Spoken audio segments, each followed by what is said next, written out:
Hello everyone. इस video lecture में हम पढ़ने वाले हैं transformation equation for momentum and energy, और हम देखेंगे कि कैसे x, y, z and t को हम रिप्लेस कर सकते हैं px, py, pz E/c²। p क्या है? मोमेंटम है। x, y, z एक्सिस के along. E total energy, c speed of light. तो आज हम इसका डेरिवेशन करने वाले हैं कि कैसे हम इसको इससे रिप्लेस कर सकते हैं। तो स्टार्ट करते हैं अपना डेरिवेशन।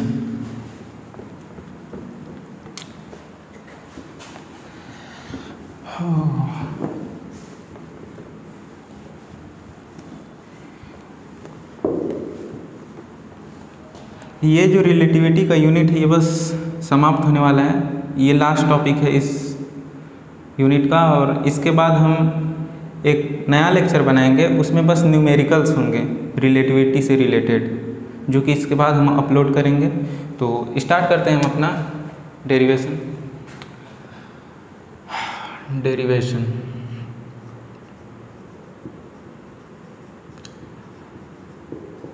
तो फिर से हम दो फ्रेम कंसीडर करेंगे, S और S',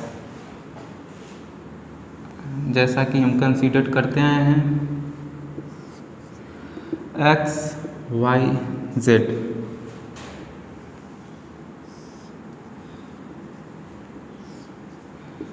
x dash, y dash, z dash, ये हमारा है S फ्रेम, ये हमारा है S dash frame.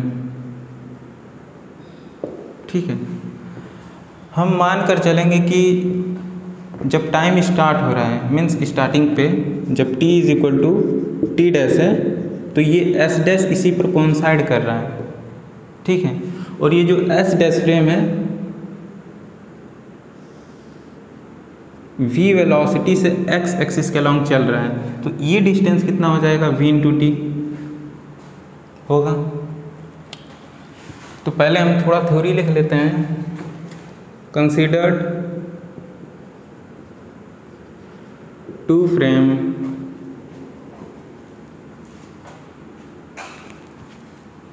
Two inertial frame S and S dash. ठीक है, where S dash is moving with uniform velocity along x axis, uniform velocity v along x axis. ठीक है, अच्छा, हम मान कर चलेंगे कि स्टार्टिंग पे मीन्स यहाँ पर एक ऑब्जर्वर है। ठीक, अब वो क्या ऑब्जर्व करता है? यहाँ से एक जो सोर्स ऑफ लाइट निकल रही है, मान लेंगे कि यहाँ पर कोई सोर्स ऑफ लाइट है S, यहाँ से एक सोर्स ऑफ लाइट निकला और यहाँ पर गया, मीन्स लाइट पल्स कर रहा है, और यहाँ पर P पॉइंट तक आया। मान लेते हैं कोऑर्डिनेट है x, y, z and t, किसके रेस्पेक्ट में? S फ्रेम के रेस्पेक्ट में। इसी को अगर हम S डैश फ्रेम से देखें तो x dash, y dash, z dash, t dash, ये हमें दिखेगा। ठीक है, अच्छा, ये जो डिस्टेंस है इसको r मान लेते हैं, और ये जो डिस्टेंस है इसको r डैश। ठीक है, फॉर S फ्रेम, अगर S फ्रेम में देखें तो ये हमको डिस्टेंस c और टाइम में रिलेशन चाहिए। तो क्या होता है? Speed = distance upon time, distance upon time. तो c = r/t। r को कैसे लिख सकते हैं? रूट में x² + y² + z² अपॉन में t, ऐसे लिख सकते हैं। t को इधर मल्टीप्लाई करेंगे, ct = रूट में x² + y² + z², ऐसे लिख सकते हैं। नाउ स्क्वायरिंग बोथ साइड, ऐसा हम पहले भी किए हुए हैं एक वीडियो लेक्चर में। अच्छा, अब क्या करेंगे? इसको उधर ट्रांसफ़र करेंगे, c² t², तो ये हमारे एक इक्वेशन मिल जाएगा। इसको इक्वेशन 1 बना लेंगे। ठीक, तो हम इसको लिख लेते हैं एक जगह। For S frame X square plus Y square plus Z square minus C square T square is equal to 0। ऐसे ही फॉर एस डैश फ्रेम, ऐसे ही एस डैश फ्रेम के लिए निकालेंगे तो X dash square plus Y dash square plus Z dash square minus C square T dash square ऐसे मिलेगा। अच्छा, मैथ वाले बच्चे इसको जल्दी समझ जाएंगे। क्योंकि ये जो है स्फीयर का इक्वेशन है। क्योंकि इसको हम ऐसे भी लिख सकते हैं is equal to C square T square. इसको कैसे लिख सकते हैं? C square T dash square. Equation of circle क्या होता था? X square plus Y square is equal to R square, equation of circle. वैसे इक्वेशन ऑफ स्फीयर यानी 3 डायमेंशन में एक्स वाई जेड, उसका इक्वेशन ये होता है। ठीक है, ये इक्वेशन ऑफ स्फीयर है। इसको इक्वेशन 1 और इसको इक्वेशन 2 बना लेते हैं हम। ठीक है, अब थोड़ा आगे बढ़ते हैं कि कैसे हम मोमेंटम और एनर्जी निकालने वाले हैं एक्स वाई जेड को कंपेयर करके उससे। तो इसको हम इरेज कर देते हैं।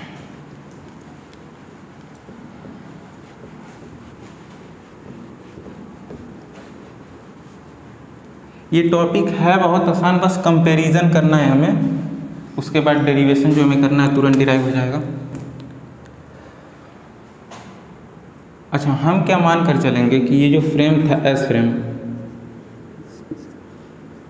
और ये जो फ्रेम था एस डैश फ्रेम, ठीक है, हम क्या मान कर चलेंगे कि यहाँ पर जो लाइट गया है, तो फॉर एग्जांपल यहाँ से हम एक लाइट मार रहे हैं यहाँ से, तो इस डायरेक्शन में, इस डायरेक्शन में, इस डायरेक्शन में, हर डायरेक्शन में क्या होगा? इक्वल स्पीड से जाएगा, मीन्स स्फीयर का फॉर्मेशन होगा। इसको मतलब ऐसे समझो सब कि ये जस्ट ये स्फीयर का पॉइंट है, ये स्पेस में चारों तरफ इस पॉइंट के अलॉन्ग एक स्फीयर का फॉर्मेशन हो रहा है। ठीक है, तो होगा क्या? हम मानेंगे कि यहाँ पर जो एक पॉइंट है मीन्स लाइट फोटॉन है, तो फोटॉन का क्या होगा? मोमेंटम होगा, एनर्जी होगा, मोमेंटम होगा, एनर्जी होगा। तो हम इन दोनों में कैसे रिलेशन निकालेंगे?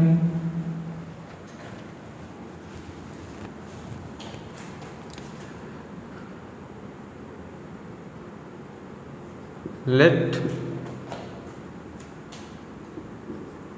a light photon is present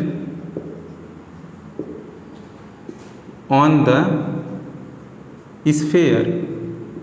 कौन से स्फीयर पे? जो ये स्फीयर बन रहा है इससे पी पॉइंट के लॉन्ग, मीन्स लाइट जा रहा है तो कुछ तो मोमेंटम होगा, कुछ एनर्जी होगा। ठीक है, let a light photon is present on the sphere, thus it have both क्या? It have both momentum and energy।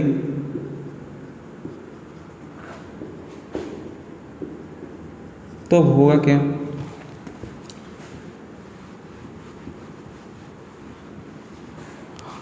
Energy को हम कैसे लिखते हैं? E is equal to H nu, ऐसे लिखते हैं। मोमेंटम को कैसे लिखते हैं? एच न्यू बाई सी, ऐसे लिखते हैं। तो इन दोनों में क्या रिलेशन होगा? एच न्यू को ई लिख सकते हैं, means P is equal to E by C. Momentum को ऐसे लिखा जा सकता है। ठीक है, अच्छा, ये पी को कैसे लिख सकते हैं? और पी को कैसे लिख सकते हैं? P X square P Y square plus P Z square. इस पूरे का मैग्नीट्यूड हमें मालूम है कि जो मोमेंटम है वेक्टर क्वांटिटी है, तो इसका हमको मैग्नीट्यूड निकालना है। तो कैसे निकालेंगे? P P X square plus P Y square plus P Z square ऐसे निकालेंगे। तो यहाँ पर हम सेम वही कर रहे हैं, पी को ऐसे लिख रहे हैं। इसको हम कैसे लिख सकते हैं, ई अपॉन सी। ठीक है, नाउ स्क्वायरिंग बोथ साइड हमें क्या मिलेगा, P X square plus P Y square plus P Z square is equal to E square C square. इसको इक्वेशन 3 बना लेंगे हम। ठीक है,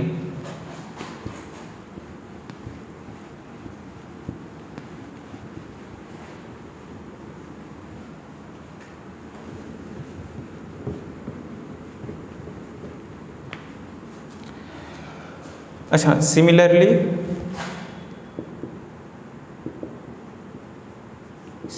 क्या, फॉर एस डैश फ्रेम, ये तो एस फ्रेम के लिए था,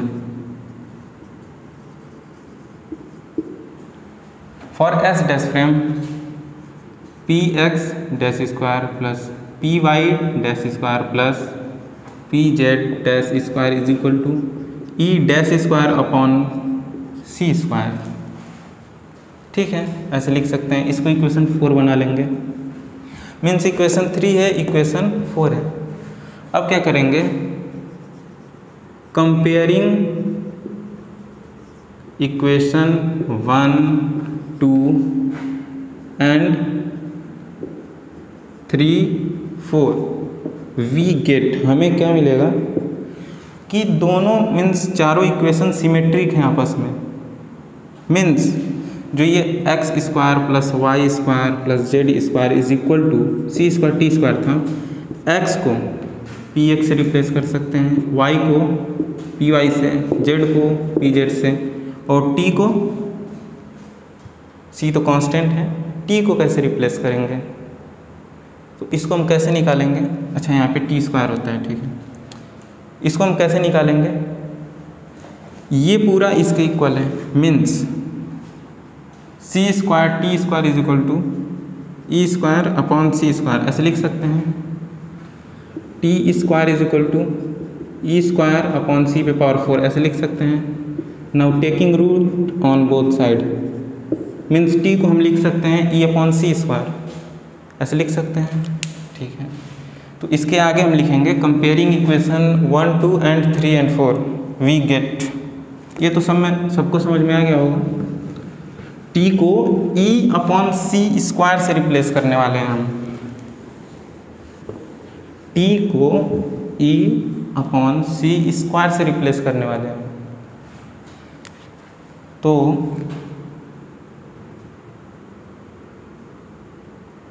वी गेट ऑल इक्वेशंस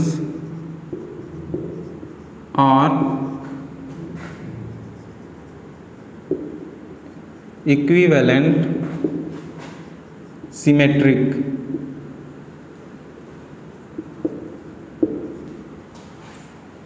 आपस में सिमेट्रिक है। Thus we replace x, y, z and t to px, py, pz। t को किससे रिप्लेस करेंगे? t को e अपॉन सी स्क्वायर से। ये हो गया। मीन्स अब हमारा डेरिवेशन कंप्लीट। बस हमें फॉर्मूला लिखना है जो डिराइव करना था। x, y, z t को इससे रिप्लेस करेंगे and x dash, y dash, z dash, t dash को किससे रिप्लेस करेंगे? To px dash, py dash, pz dash, e dash upon में सी स्क्वायर। ठीक है, आगे बढ़ते हैं।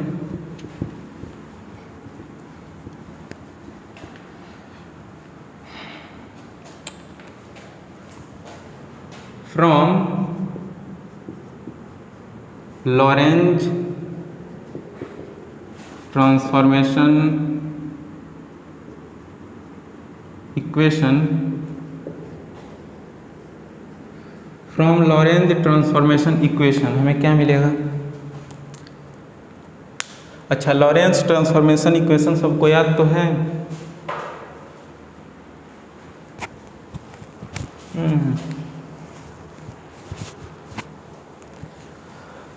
लॉरेंस ट्रांसफॉर्मेशन इक्वेशन क्या था?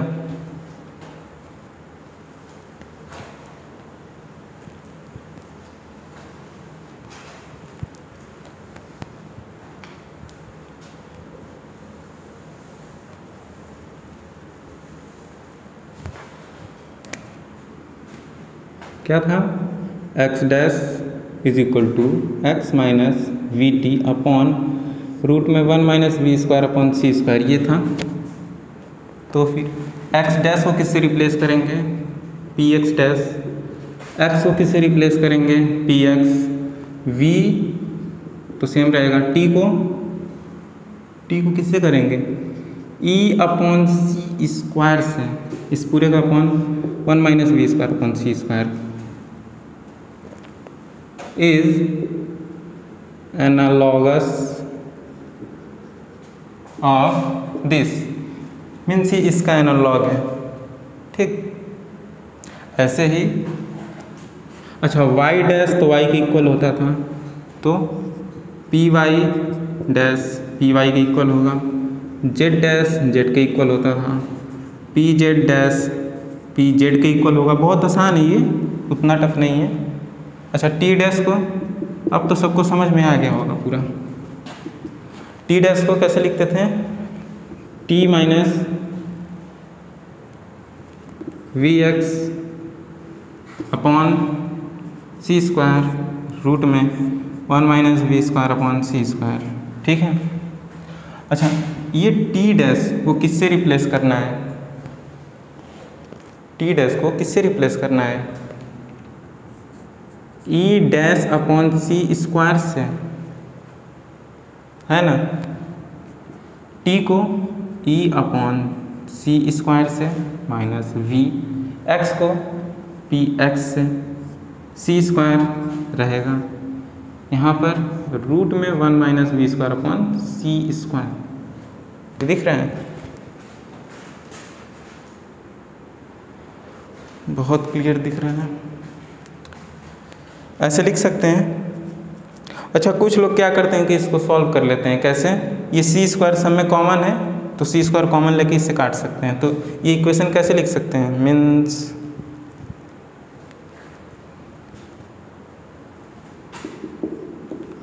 ई dash is equal to E minus V P X upon root में 1 minus V square upon C square, ऐसे लिख सकते हैं। ठीक है। तो ये जो हमारा है इसको हम क्या बोलते हैं? Transformation equation for momentum and energy. तो डेरिवेशन कंप्लीट हो चुके हैं। कहीं कहीं क्या होता है कि ये सिलेबस में नहीं होता है, कहीं कहीं होता है, तो हम करा दिए हैं।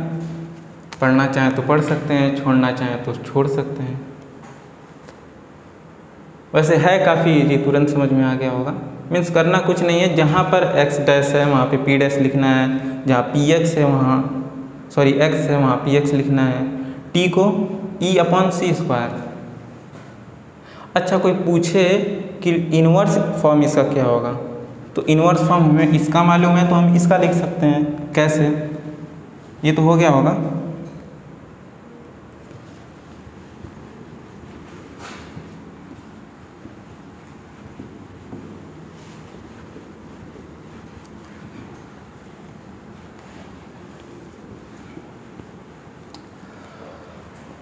अच्छा, इसके लास्ट में एक छोटा सा क्वेश्चन समझेंगे। मीन्स वो शो करने को आता है, सो दैट अभी बताने वाले हैं इसके बाद। पहले इसका इन्वर्स फॉर्म देख लें हम। अच्छा, इन्वर्स फॉर्म क्या होता है?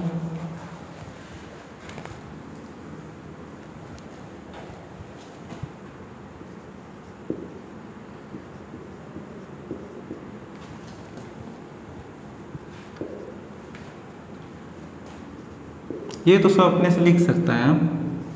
इन्वर्स ट्रांसफॉर्मेशन इक्वेशन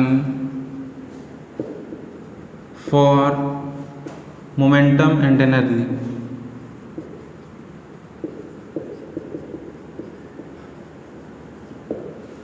अच्छा ये बस मीन्स नाम का होता है बीएससी,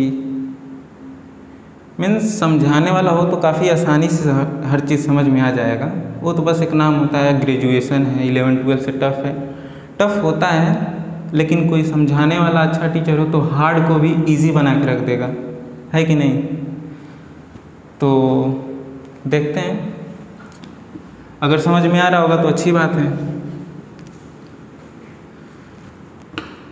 अच्छा इनवर्स फॉर्म क्या था, x is equal to X dash, यहाँ पर प्लस आ जाता है, क्यों, वेलोसिटी निगेटिव होता था, vt ऐसे लिखते हैं 1 minus V square upon C square, ठीक है। y को y डैश, z को z डैश, t को क्या लिखते थे, t डैश, यहाँ भी प्लस आता था क्योंकि v माइनस में होता था, x dash C square upon root में 1 minus V square upon C square, ठीक है। अच्छा p को x को किससे रिप्लेस करना है, पी एक्स से, p डैश को पी एक्स डैश से, प्लस वी टी, अच्छा t को भी रिप्लेस करना है e अपॉन सी स्क्वायर, ठीक है, इस पूरे का upon 1 minus V square upon C square.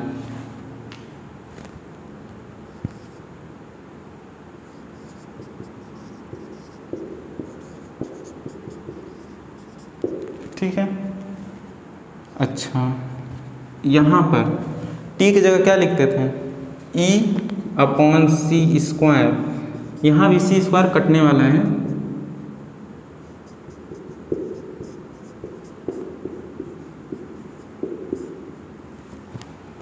X dash को पी एक्स डैश से रिप्लेस करना था,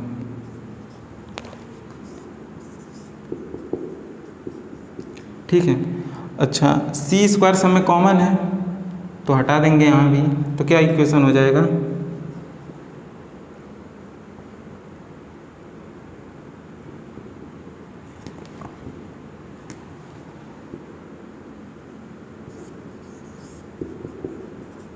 तो हमारा डेरिवेशन कंप्लीट हो चुका है। ये इनवर्स फॉर्म है, inverse transformation equation for momentum and energy. आगे बढ़ते हैं। अच्छा टोटल एनर्जी और रिलेटिविस्टिक मोमेंटम के मीन्स दोनों में जो रिलेशन होता है सबने पढ़ रखा होगा, उन दोनों से रिलेटेड एक क्वेश्चन है।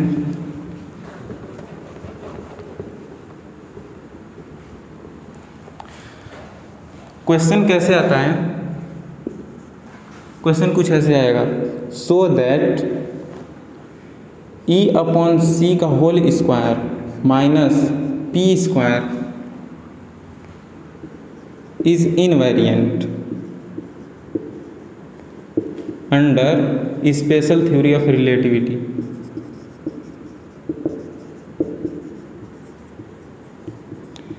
Under special theory of relativity, ठीक है, आता है ऐसे। तो कैसे शो करेंगे कि ये होगा, तो इसको दो तरीके से हम शो कर सकते हैं। क्या, E dash X upon C square upon minus P square P dash square. अच्छा पी डैश स्क्वायर को हम क्या लिख सकते हैं, पी एक्स डैश का square plus P Y dash का square plus P Z dash का स्क्वायर, ऐसे लिख सकते हैं।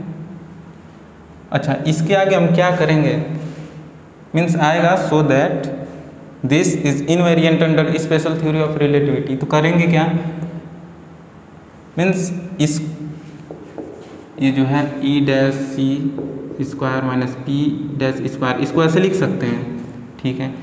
क्या करेंगे कि ई डैश का जो वैल्यू होता है पुट करेंगे, पी एक्स डैश का जो वैल्यू होता है, पी वाई डैश का जो वैल्यू होता है, पी वाई डैश का तो पी वाई होता है ट्रांसफॉर्मेशन में, और पी जेड डैश का जो वैल्यू होता है वो पुट करेंगे, ठीक है। और दोनों को सॉल्व करके देखेंगे, वो कुछ ऐसा इक्वेशन आएगा, मीन्स इसको सॉल्व करेंगे तो क्या आएगा, कुछ ऐसा आएगा। तो हम बोल देंगे कि is invariant under special theory of relativity.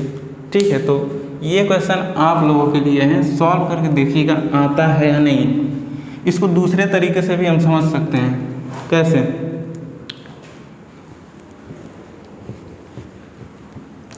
हमें मालूम है कि E इज इक्वल टू होता है रूट में P square C square plus M not square C पे पावर 4, स्क्वायरिंग बोथ साइड।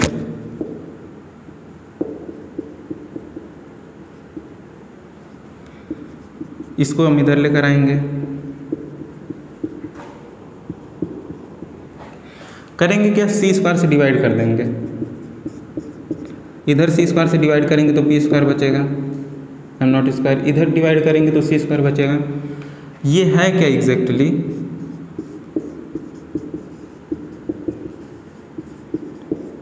अब एक बात सुनो सर,